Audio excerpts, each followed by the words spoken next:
لو یردونکم، یہ کہ تمہیں لٹائیں، من بعد ایمانکم کفارا، ایمان کے بعد کفار کی طرف۔ دیکھیں بھائی، جو حسد کرتے ہیں نا، جو آدمی سے جلتے ہیں، وہ کہتے ہیں اللہ کرے کہ یار یہ جو کام کر رہا ہے نا اس کے اندر تو اس کا بڑا فائدہ ہے، اللہ کرے کہ یہ چھوڑ دے۔ مثال کے طور پہ آپ ایک کام کرتے ہیں، لوگ جو آپ کے جلنے والے ہوں گے نا وہ کہیں گے یار اللہ کرے یہ کام چھوڑ دے، وہ آپ کو نا ایسے ہیر پھیر کر کے مشورہ دیں گے، یار اس میں فائدہ نہیں ہے اتنا زیادہ، حالانکہ ان کو پتہ ہے کہ فائدہ اسی میں ہے، وہ جلتے ہیں۔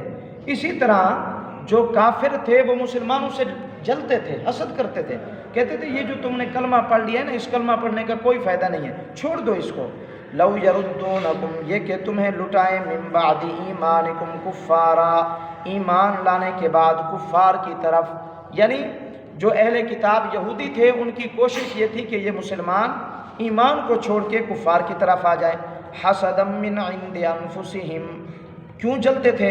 اس لیے کہ ان کے دلوں کے اندر حسد تھا مسلمانوں کے خلاف۔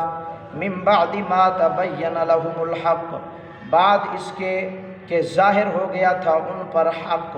جو یہودی تھے انہوں نے تورات، انجیل، زبور میں آپ صلی اللہ علیہ وسلم کی نشانیاں پڑھی ہوئی تھی،